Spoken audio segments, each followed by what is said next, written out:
자, 양도소득금액 계산 특례입니다. 거기에 보면 1번에 배우자 또는 직계존 비속 정려재산입니다. 정려재산에 대한 이월과세인데요.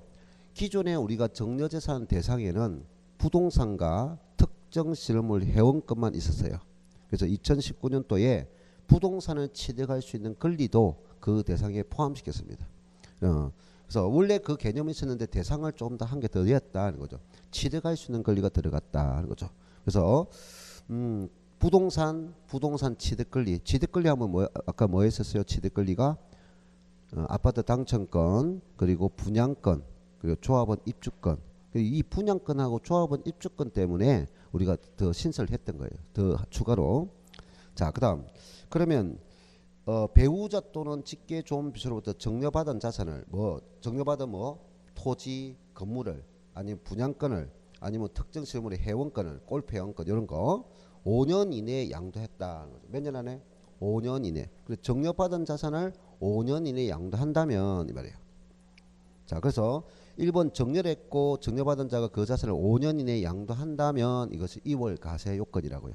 2월 가세 또는 2월 양도 이렇게 합니다. 그럼 내용은 아주 간단하죠. 누구가 내 정려다? 배우자 간 직계존비속한 정려자산을 수증받은 자가 5년 이내 양도할 때 첫째 어떤 대상? 부동산, 그 다음에 취득권리, 그 다음에 특정 실물 회원권 요겁니다. 자, 밑에 가로 1번 보죠. 그러면 세액을 계산은 우리가 정려받았으면 정려받은 날부터 계산하는데, 그러면 이렇게 2월 양도가 되면은 세액 계산은 당초 정려자의 취득일부터 수증자의 양도일까지, 그러니까 당초 정려한 자의 취득부터 소급한다는 말이에요. 그럼 소급하니까 이번 이제 납세 의무자, 그럼 소급 증할 때 납세 의무자는 누구입니까? 그건 수증자입니다. 납세자는 누구다? 수증자입니다. 자, 3번은 그럼 수증자가 납부한 정려세가 있어요. 이미 정려받을 때 이미 뭘 부담했나? 정려세가 부담했어요. 정려세를 부담했는데 또 다시 소급증하니까 이중과세가 돼요. 그럼 이중과세가 되니까 그 기납부한 정려세는 필요경비에 산입하여서 공제합니다. 필요경비에 산입하여서 공제. 자, 그 다음에 4번에 보면 그럼 1번, 2번, 3번인데 여기서 우리가 보면은 옆에다가 연대 납세의무가 있을까요? 없을까요? 하나 더 추가해 주면 돼요. 연대 납세의무는 없다. 왜? 지금 정려세를 낸 사람도 수증자고, 그 다음에 양도소득세를 소급해서 낸 사람도 수증자야. 한 사람밖에 없어. 연대 납세의무가 없어요. 자, 그 다음에 4번, 5번에 저 있네요. 5번에 정려자와 수증자는 양도소득 연대 납세의무가 없다 하는 거죠. 자, 그 다음 4번은 2월 가세를 적용하지 않겠다 하는 건데요. 배우자 특례 있어요. 양도일 현재 혼인관계가 소멸된 경우에도 배우자에게 포함하여서 2월 가세를 적용합니다. 그러니까 양도 당시 혼인관계가 소멸되어도, 자, 양도 당시 소멸되어도 혼인관계가 소멸되어도, 그럼 혼인관계가 소멸됐다는 이혼이야. 이혼해서 배우자 관계가 아닐지라도 그런 배우자를 본다. 소급해야 된다. 근데 정려한 배우자가 사망했어요. 정려한 배우자 사망으로 인해서 혼인관계가 소멸될 때는 제외, 소급하지 않는다. 다시 이혼을 혼인관계가 소멸된 것도 우리가 소급증한다 이 말이야.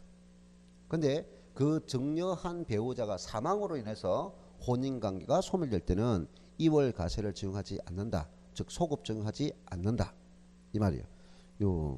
자, 그다음 6번에 보면 적용 제외 대상이 있는데, 적용 제외 대상은 수용되는 경우였죠.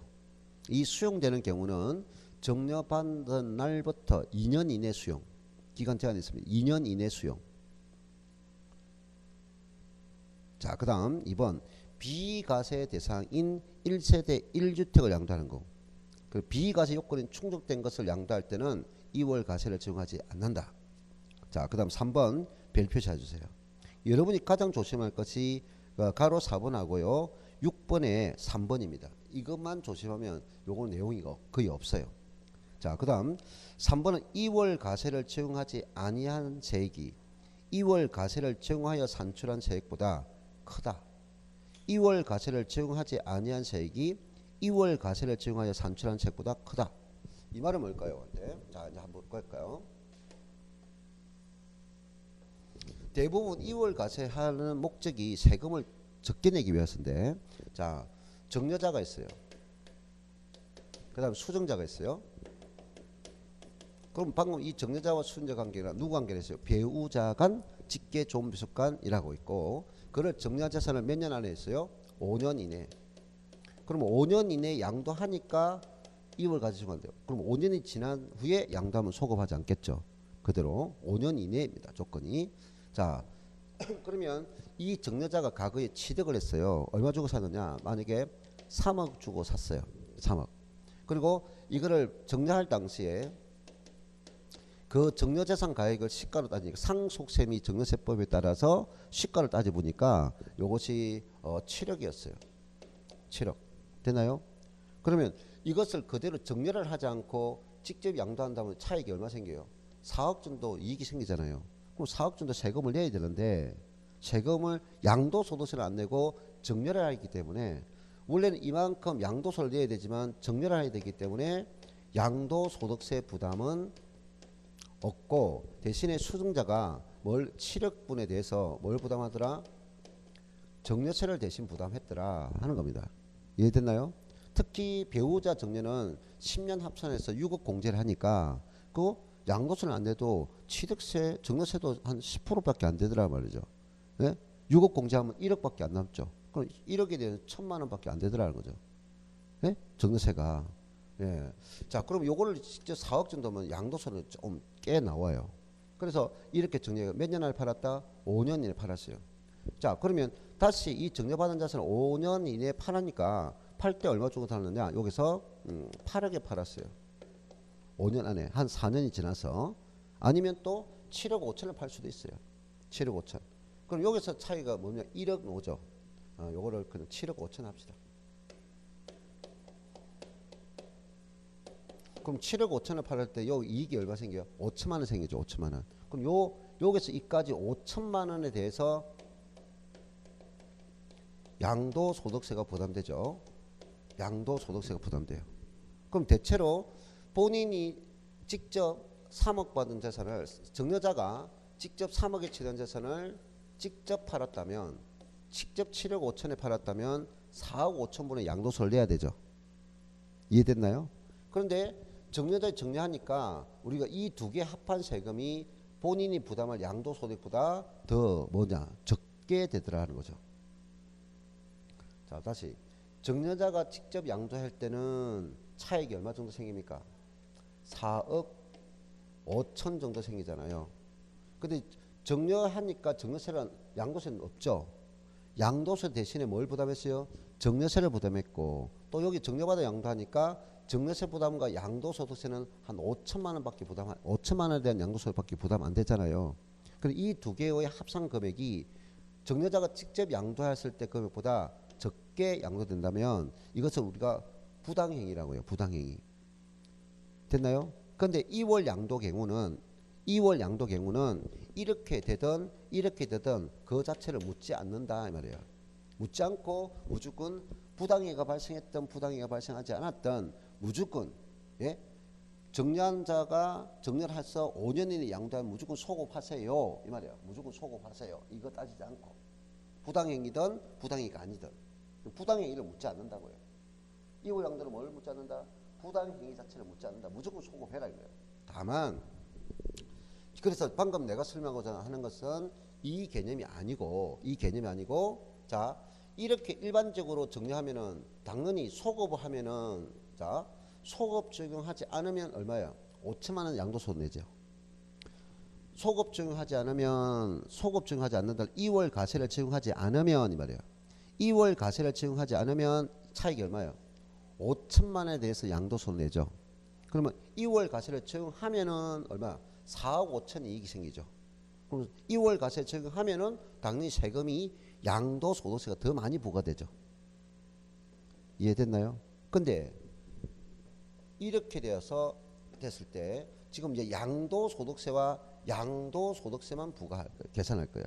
자, 정여자가 2월 가세를 하니까 2월 가세를 채용하니까 그게 부담되는 양도소득세는 당연히 커야 되는데 2월 가세를 채용하지 않고 양도하니까 양도소득세가 있어. 이 금액이 이 금액보다 크다 말이야. 반대로. 그러면 이 사람은 뭐야? 본이 2월 가세를 하지 않고 양도하니까 2월 가세를 하는 것보다 양도세 더 많이 부과되네. 그럼 이 사람은 뭐 합니까? 5년이 처음에는 뭡니까? 5년 이내에 양도하면 소급하니까 많이 되면은 여기 소급하지 않기 위해서 5년이 지나서 양도하려고 노력하겠죠. 이렇게 된다면 소급되니까. 그럼 이렇게 되면 뭐하냐? 오히려 소급시키기 위해서 5년에 양도하려고 하겠죠. 자, 이제 반대. 내가 살 때 요거를 5억을 주고 샀어요. 얼마 주고 샀다고요? 5억 주고 샀어. 그럼 5억 주고 샀는데 갑자기 부동 경기가 안 좋아서 가치가 떡 떨어져 버렸어. 그래서 정리할 때 이게 오히려 4억이 됐어. 높아진 것이 아니라 오히려 낮아졌다고요. 낮아졌어. 알겠어요? 그래서 정리받아가지고 양도했는데 요거를 얼마냐? 다시 6억에 팔았어. 6억에. 그럼 6억에 팔면 여기서 요까지 하면은 얼마 생겨? 2억이 이익이 생기잖아. 근데 소급해버리면 얼마 생겨? 1억만 이익이 생기잖아. 그럼 이 사람은 오히려 소급 적용이 더 좋기 때문에 소급 적용이 훨씬 더 좋기 때문에 소급하려고 하겠지. 이해됐어요? 그러니까 만약에 2월 가세를 하더라도 5년 이내에 양도하면 소급합니다. 하지만 어떻게 되는 거? 2월 가세로 적용했을 때의 양도소득세가 2월 가세를 적용하지 않고 부담한 양도소득보다 적다면 많아야 되는데 적다면 2월 가세를 적용하지 않는다 말이야. 결과적으로 뭘 따지겠다. 양도소득세와 양도소득을 비교해서 2월 가세를 적용했을 때 양도소득세와 2월 가세를 적용하지 않았을 때 양도소득세 중에서 높은 걸 적용하겠다는 거예요. 이해했어요? 오케이. 요겁니다. 그래서 그 문장은 4번과 6번의 3번만 조심하면 돼요. 자, 그 다음 100페이지 갑니다. 100페이지의 2번은 똑같은 내용인데요. 특수관계인간 있어요. 부당행위 계산 부위입니다. 자, 그럼 가로 1번은 역시 마찬가지로 특수관계인에게 정려한 후 역시 몇 년 안에 5년 이내 양도했어요. 그러면 이거 똑같은 논리예요. 정려한 후 5년 이내에 양도했다는 개념은 똑같은 애. 근데 여기 대상이 자 2월 양도는 대상이 뭡니까? 배우자 간 직계 존비속가만 들었어요. 여기는 특수관계자이에요. 특수관계자는 배우자도 들어가고 직계 존비속도 들어가고 어디까지? 친척, 인척, 친인척까지 들어가고 그럼 종업원도 들어가고 그 다음에 경제적 연관관계 다 들어간다고요. 그래서 특수관계인 밑에 보면 맨 밑에 특수관계인은 범위 있죠. 암기를 할 필요는 없지만 당해 그 6촌 이내의 친족과 그 다음에 뭐 6촌 이내의 친족과 그 다음에 당해 거주자의 사용인 또는 그 사용과 생계를 같이 하는 친족과 여기 사용인이 뭐냐? 사장. 예? 그 종업원과 사장은 뭐다? 특수관계자라고요. 그럼 그 사용자의 사용인과 생계를 같이 하는 친족도 특수관계자라고요. 그래서 당해 거주자의 사용인 외의 자로서 당해 거주의 금전 기타 자산에 와여 생계를 같이 하는 친족도 우리가 특수관계자다 이 말이에요. 그럼 이 특수관계자들끼리 정려행위를 했고 그거를 정려받아서 5년 이내에 양도해서 이 말이에요. 자, 그러면 방금 내가 요거 그림을 그대로 봅니다. 이걸 대상자가 정려자와 수증자 대상이 누구다? 특수관계자간은 정려했고 수증받은 자가 5년에 양도했다. 5년 양도했다. 그럼 아까 2월 가세를 무조건 2월 가세요 했어.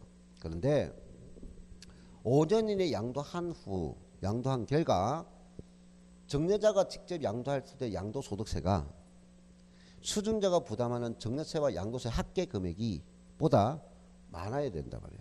그럼 거꾸로 말하면 자 정려자가 직접 양도하는 양도소득세보다 됐나요? 수증자가 부담한 정려세와 양도소득세가 적을 경우다 말이야.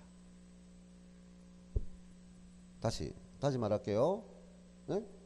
정리했더니 5년에 양도했더니 정여자가 직접 양도했을 때와 양도소득세 금액이 수증자가 부담한 정여세와 양도세가 많을 경우 이렇게 표현하기도 하고, 또 5년이 양도했을 때 수증자가 부담, 이제 주어가 먼저 이게 들어갔어. 수증자가 부담한 정여세와 양도소득세 금액이 정여자가 직접 양도한 양도세보다 적을 경우, 이게 주어가 되면 많을 경우, 이게 주어가 되면 적을 경우, 그럼 이게 이렇게 되잖아요. 그럼 본인이 직접 양도소득이 너무 많으니까 그래서 정리해서 양도했단 말이야. 그래서 세금을 적게 내기 위해서 정리해서 양도했다고요. 그럼 이건 부당행위라고요. 근데 이렇게 되면 뭐야? 정리해서 양도했더니 오히려 부담한 정여세와 양도소득 금액이 정여자가 직접 양도한 것보다 세금이 더 많이 부담돼. 그럼 세금을 더 많이 내는데 그게 부당행위냐? 아니라고요. 알겠어요? 주어만 잘 봐. 다시 여기서 특수관계인과의 부당행위는 반드시 부당행위가 존재할 때만 소급한다고요. 부당행위가 존재하지 않을 때는 소급하지 않는다고요. 그래서 부당행위야. 근데 특수관계인과 정려했고 수증자가 5년 이내 양도했다. 그러면 주어를 요거 할 때 조심하라고요. 정여자가 부담한 수증자가 부담한 정여세와 양도소득세의 합계 금액이 정여자가 직접 양도할 때의 양도세보다 적을 경우 이게 부당행위라고요. 많을 경우는 더 부당행위가 아니라고요. 그래 많을 경우는 소급 적용하지 않고 적을 경우에는 소급 적용한다 이 말이에요.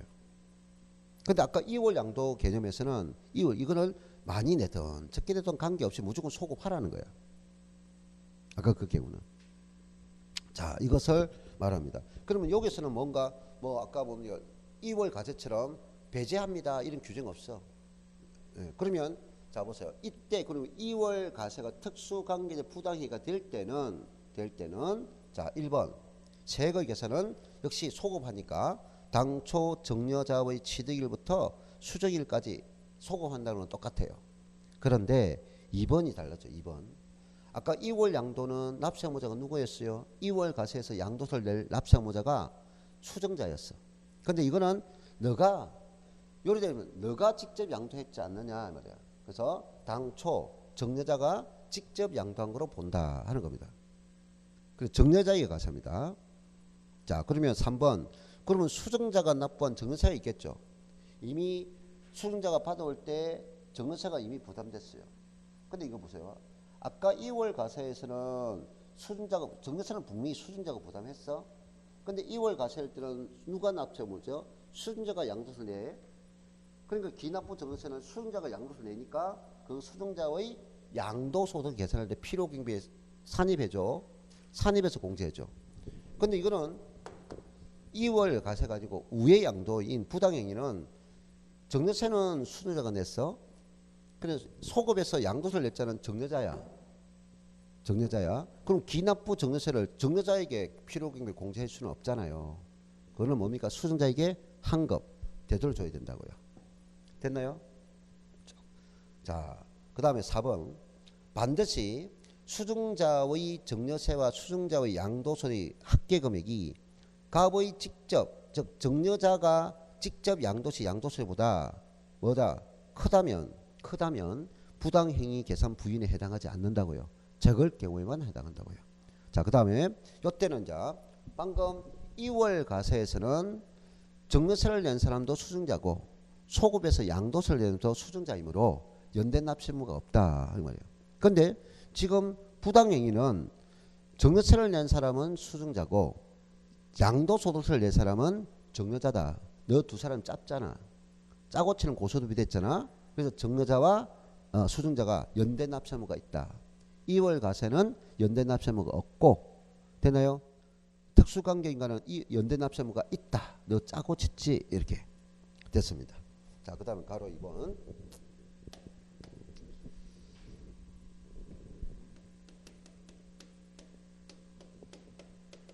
양도가액에서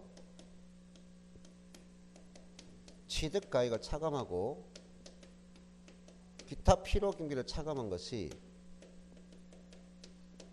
양도 차익이에요. 자, 그런데 이 양 거래 매매 거래하면서 누가 냈냐? 특수관계인과 거래했어요. 특수관계인과 거래하면서 너희들은 부당행위했다. 특수관계에 거래해서 부당행위가 인정된다면 너희들이 한 거래는 인정하지 못하겠다 하는 거예요. 그래서 부당거래라는 것은 세금을 높이는 게 아니고 세금을 낮추는 거예요. 그럼 양도차익을 줄이는 행위를 했다고요. 양도차익을. 그러면 양도가액은 들어오는 수익이니까 양도가액을 뭐한다? 낮추는 행위를 했다는 거죠. 낮추는 거. 자, 그래서 지금 실지로 거래한 가액이에요. 실지 거래가 있는데 일단 이 실지 거래가액이 특수관계자와의 거래고, 그러면 이 물건들에 대해서 시장에 거래된 시가가 있다고. 시가 주변에 시가가 있는데 요 시가보다 적게 양도했다는 거예요. 네?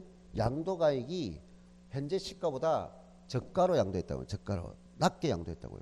그럼 양도 차익을 낮췄죠. 양도가액을. 양도가 내리니까 양도 차익이 줄어드는 거예요.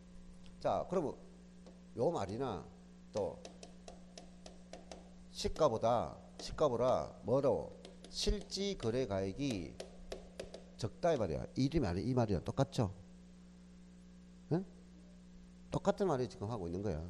그럼 일단은 내가 왜 이걸 먼저 적어놓냐면은 우리는 실지 거래 가액을 하는 걸 원칙인데, 네? 이 실지 거래 가액이 특수관계 거래로서 현 시가보다 낮게 거래했단 말이야. 자, 그리고 취득가액이 있어요. 이 취득가액은 차감하는 거죠. 그럼 양도가 차감하니까 특수관계자 거래로서 취득가액을 높여서 거래했단 말이야. 그러면 이건 고가취득, 이거는 저가양도, 고가취득. 그러면 요게 해당하는 실지 거래가액 금액이 시가보다, 현 시가보다 뭐냐? 높게 거래했단 말이야. 그래서 양도 차익을 줄이는 행위 있다. 그러면 이 두 개의 차이가 나는 거래가 무조건 차이만 나면 다 뭐 부당행위냐? 그건 아니고 이 비율이 있다고요. 이거와 이 금액의 비율이 됐나요? 거기 뭘까요? 사모합니다. 뭐라고요? 3, 5, 35. 사모합니다.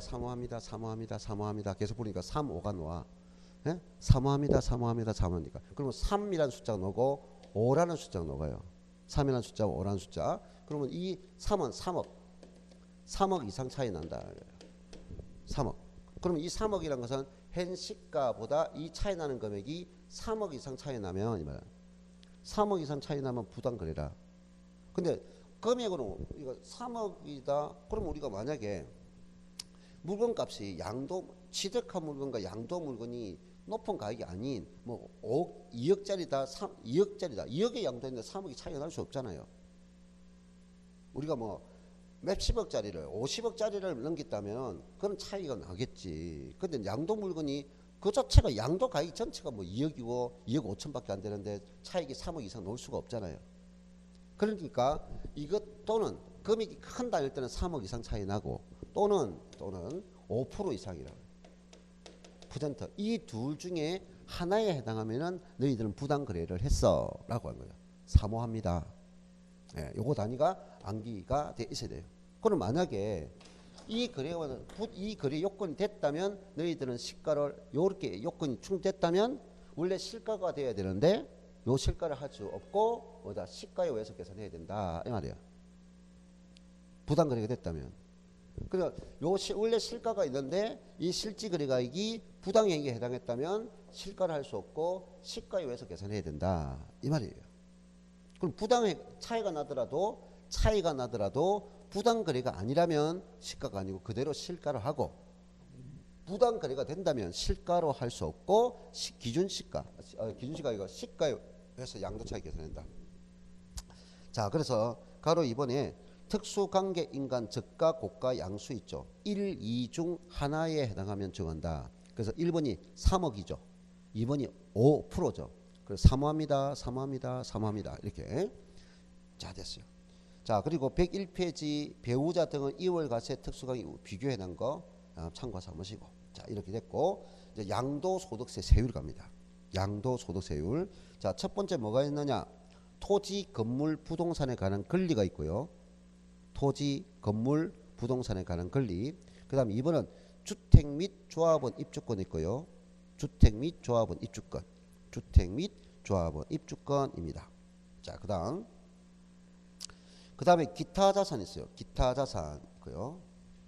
그다음에 주식 및 출자 지분 있고요. 파생 상품 있어요. 여기 주식 및 출자 지분은 비례 세율만 적용된다. 10%, 20%, 30%. 중간에 25%도 있어요.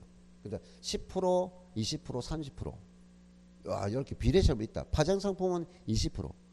이 4번과 5번은 우리가 부동산이 아니기 때문에 몰라도 관계없어요. 근데 우리 부동산과 관련된 자산들의 세율은 꼭 필요합니다. 자, 그러면 설명 한번 들어볼까요? 자, 부동산 관련 자산은 꼭 항상 내가 지금 그리는 방식으로 보세요. 부동산 있고요. 토지 건물 있고, 그 다음 용의물권, 사용권리 있고, 지상권, 전세권, 임차권, 이 두 개는 등기를 요하는 자산이야.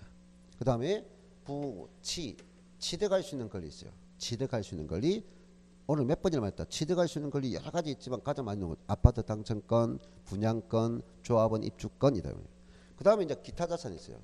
기타 자산은 네 종류가 있는데, 그러니까 함께 양도하는 영업권, 함께 양도하는 영업권, 그 다음에 골프형, 부동산 관련 시설물에 대한 이용권, 회원권 지분 노는데, 일반적으로 요 회원권들 딱 두 가지만 딱 기억하면 돼요. 골프형 그다음 기타 자산이구나. 콘도미엄 회원권 너무 기타 자산이구나. 이해됐나요? 다른 건 거의 언급하지 않아요. 골프장, 골퍼, 콘도미엄. 그 기타 자산이구나. 그 다음 부동산 관련하여서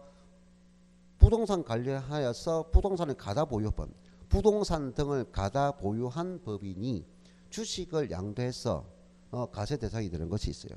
그런데 그거는 거의 안 놓아요. 우리는 기타 자산 딱 두 가지 기억하자. 골프 회원권, 콘도미엄 회원권, 그리고 영업권. 되나요? 그건 기타 자산입니다. 그래서 우리가 부동산 관련된 직접적인 부동산과 지상권, 전세권, 임차권과 그 다음에 분양권이나 조합 입주권, 그 다음에 함께 양도하는 영업권, 골프 회원권, 콘도미엄 회원권. 자, 이렇게 해서 세로로 칸을 딱 지릅니다. 세로로. 그리고 가장 먼저 하는 건 가로로 기타 자산을 먼저 딱 뗍니다.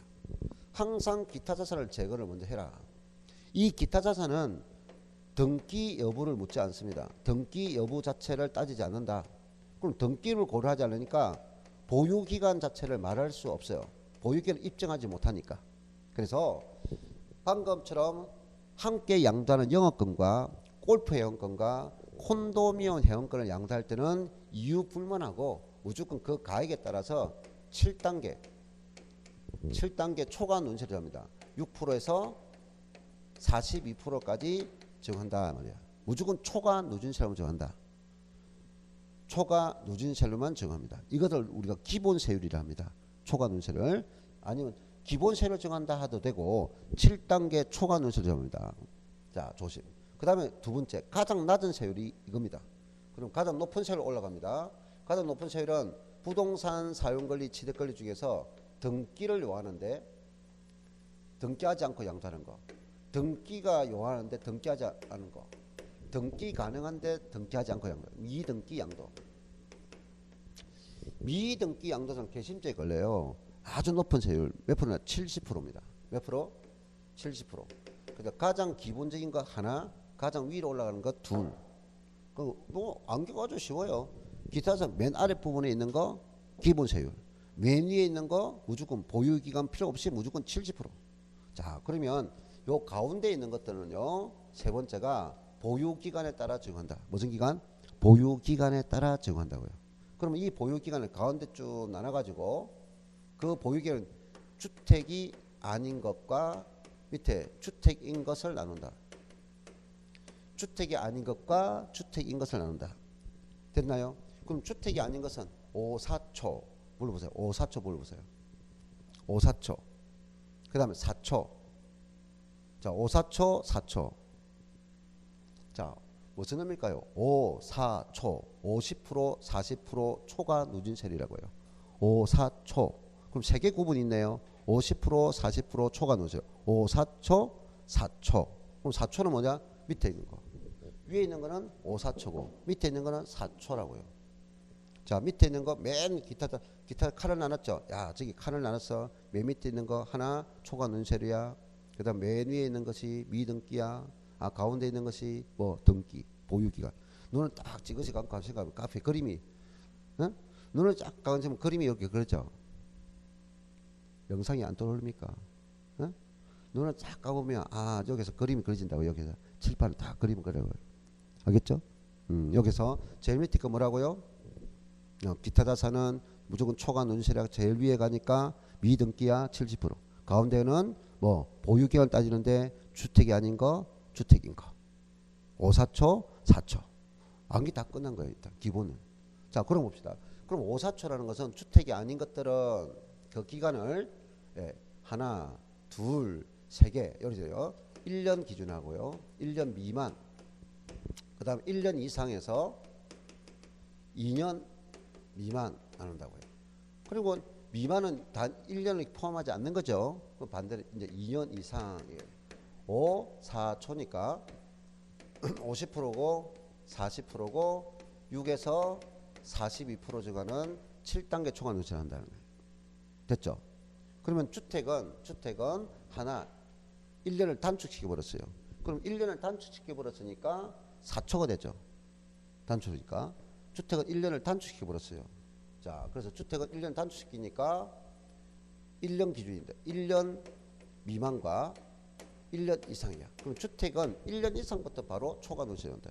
그리고 4초 40%, 그다음 6에서 42%예요. 됐나요? 요 주택에 뭐도 본다? 조합은 입주권도 뭐로 본다? 주택으로 본다 이 말이야. 조합은 입주권도 주택으로 본다. 그럼 기본 내용은 다 끝났네요. 그게 정리가. 그래서 101페이지 있는 위에 있는 가로 1번하고 그 다음에 가로 2번이 함께 같이 딱 정리된 거라고요. 따로 떨어뜨린 것이 아니라. 이해됐나요? 그리고 뒤에 있는 3번까지 기타 자산까지 한꺼번에 저게 더 정리된 거라고요. 이해됐나요? 가로 1번, 가로 2번, 가로 3번이 저렇게 한꺼번에 정리된 거라고요. 부사치기 해가지고 맨 밑에 기타 자산은 무조건 초과 눈실이야. 보유기간 등기 여부 없어 이 말이에요. 그럼 맨 위에 등기가 가능한 물건이니 등기 안 하면 70%야. 그리고 가운데는 보유기간에 따라서 주택이 아닌 거 주택인 거 5사초 4초 5사초 4초 1년 미만 2년 미만 2년 이상 그 다음 1년 미만 1년 이상. 자 그래 놓고요. 그래 놓고 이제 밑에 표가 있어요. 표. 자 이제 표는 뭘까요? 이 부분에서요. 주택과 주거용이 아닌 건 나눠지는데 이제 추가적인 내용이 들어간다고. 추가적인 내용이 뭐가 되느냐? 자 주택이 아닙니다. 이 주택이 아닌 것 중에 대표적으로 조정지역이 있어요. 내 분양권이 있어요. 조정지역 내 분양권입니다. 일반 지역에 있는 분양권들은 5사초입니다. 그냥 5사초. 근데 조정지역 내 분양권은 5사초. 보유기간 묻지 마라. 조정지역 내 분양권은 보유기간과 보유기간에 관계없이 무조건 몇 프로냐? 50%다. 조정지역 내 분양권을 가진 자가 양도할 때는 뭐 2년 이상 보유했더라도 그거는 무조건 50%다 말이야. 됐나요? 자, 그것이 맨 위에 보니까 뭐가 됐나요? 가로 1번 조정지역 내 주택을 입주자로 선정된 지역. 이게 뭡니까? 분양권이야. 분양권. 분양권을 말하되 조합원 입주권은 아니라고요. 분양권. 자, 그래서 분양권은 몇 프로다? 전매하면 50%다 무조건. 보유기간 관계없이 조정지역 내 분양권 양도는 뭘 따져한다? 보유기간 묻지 말고 무조건 50%다. 자, 한 개 끝냈고요. 자, 그 다음에 또 주택이 아닌 부동산 중에서 비사업용 토지가 있어요. 자, 비사업 토지는 지역과 일단 관계없이 일단은 비사업 토지는 기본 세율에 10% 할증입니다. 6%에서 42%인 이 세율에다가 몇 프로 할증하느냐? 10%를 할증하게 되어 있습니다. 그럼 10% 할증하니까 결과적으로 이거는 어찌 됩니까? 10% 할증하니까 16%에서 52%가 된다 이 말입니다. 비상업용 토지를 양도할 때는 그 기본 세율에다가 몇 프로? 10% 할증합니다 이 말이에요. 10% 할증. 그런데 올해 하나 신설된 거 있는데 이 비상업 토지가 일반 지역은 전부 다 10%만 할증하는데 무슨 지역이다? 투기 지역.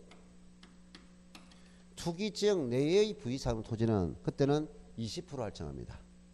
투기 지역 내 비상업 토지는 몇 프로? 20% 할증합니다. 그러니까 요거는 6에서 42%에 20% 할증됩니다. 그러면 몇 프로 돼요? 26%에서 62%가 정된다 이 말이에요. 그래서 주택이 아닌 것, 조정지역 내 분양권, 그 다음에 비상업 토지. 자, 그런데 보세요.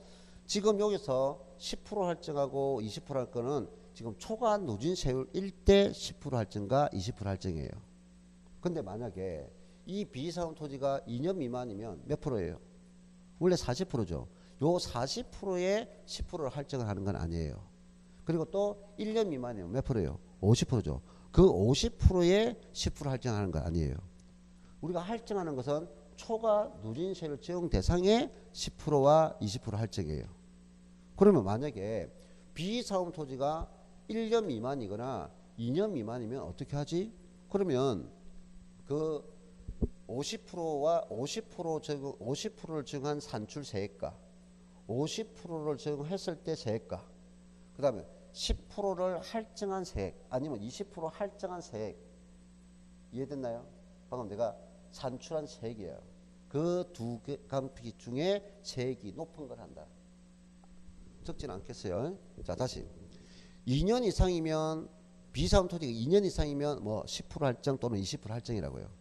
근데 만약에 1년 미만이면 6개월이다. 그럼 몇 프로예요? 50%죠. 50%. 그런데 비상업 토지야. 그럼 거기에 50%의 10% 할증은 아니고 초과 누진세율의 10% 할증한 세액 됐나요? 50% 증가해서 산출 세액과 10% 할증해서 할증 세율을 적용했을 때 세액과 비교해서 무슨 금액? 큰 금액을 한다고요.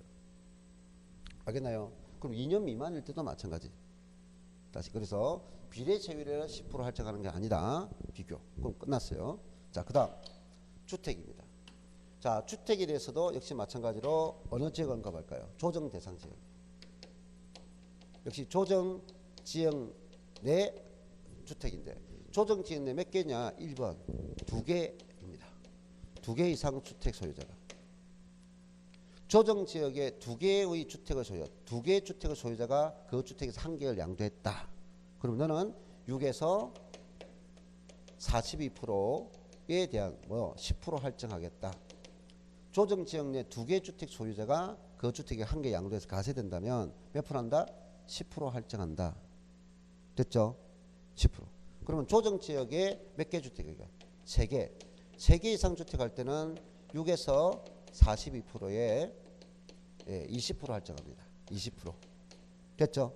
그래서 10% 할증, 20% 할증. 그러면 요거는 또 여기에 초과 누진세를 대려면 1년 이상은 돼야 되겠죠. 그럼 방금 이 방법처럼 조정지역 내 2주택자, 조정지역 내 3주택자가 만약에 1년 미만이라면 무슨 세율과 40%를 적용한 산출세액하고 할증세율을 적용한 세액 중에서 무슨 금액? 역시 큰 금액, 높은 금액 한다. 그 말이에요. 자, 됐습니다. 그래서 102페이지 맨 아래 부분 가로 5번 있죠. 주택 및 토지로 할증 대상이 법률에 정한 일정 기간 미만일 경우는 각각의 세율을 적용하여 산출한 세액 중에 무슨 세액을 한다? 큰 세액으로 합니다. 하는 거죠. 자, 됐어요.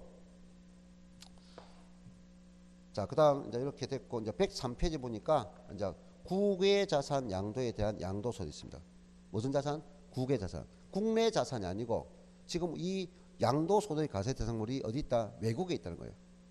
외국에. 그럼 그 외국에 있는 자산을 양도했을 때 납세 의무가 있는 자는 누가 됩니까? 거주자입니까? 비거주자입니까?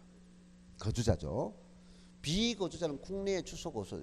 미국 사람이 미국에 살면서 그 미국에 있는 자기 국가에 있는 땅을 팔았다. 그럼 우리나라가 너 세금 내야 할 수 없잖아요. 네? 비거주자의 국외 자산은 우리가 간섭할 이유가 없고 우리 국내에 주소가 거수가 둔 자가 외국에 있는 부동산을 미국에 있는 부동산을 샀다가 팔았어요. 그러면 세금을 내라 이 말이야.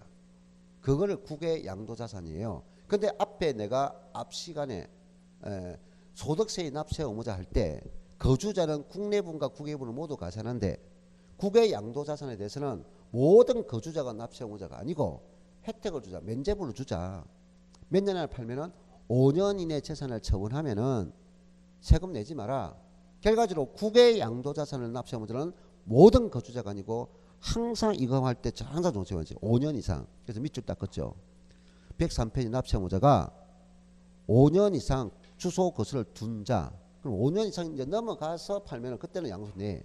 근데 5년 이내 팔면은 양도세 부담을 안겠다. 항상 조심하시고. 가로 2번의 가세 대상은 국내 자산과 동일합니다. 근데 여기서 명심할 것은 국외 양도자산은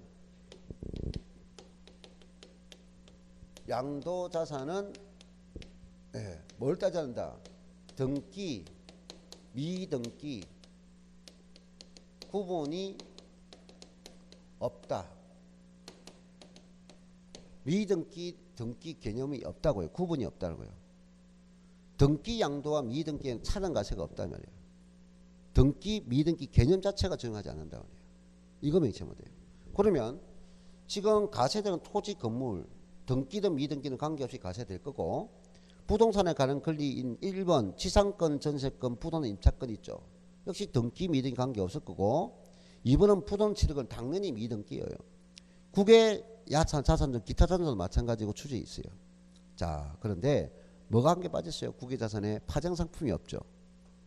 자, 그런데 별 표시할 것이 가로 2번에 1번이죠. 부동산 임차권이야. 우리가 국내 양도자산은 등기, 미등기 관계없이 가세 하나. 미등기에 대해서는 방금 아까 뭐야? 70%야. 세율이. 등기 자산과 미등기는 차등 가세한다고요. 국내 자산은. 근데 국외 양도자산은 등기, 미등기 개념이 없다고요. 또 국내 양도자산의 임차권은 반드시 등기된 부동산 임차권을 양도할 때만 가세돼. 채권이 물건이 되려면 등기가 돼야 됩니다. 이렇게 했어요. 근데 국외 양도자산은 등기든 미등기든 관계없다고요. 다시 국외 양도자산은 등기, 미등기 개념이 없다고요. 구분 자체가 없다고요. 그러니까 미등기 양도하는 임차권도 가세 대상이 된다. 그러나 국내 양도자산은 미등기 되면 안 된다. 이 말이에요. 자, 그 다음 그러니까 우리가 요거 이미 세율이 났으니까 봅시다. 세율이 났으니까 국외 양도자산은 미등기 70% 개념이 없다고요. 세율이.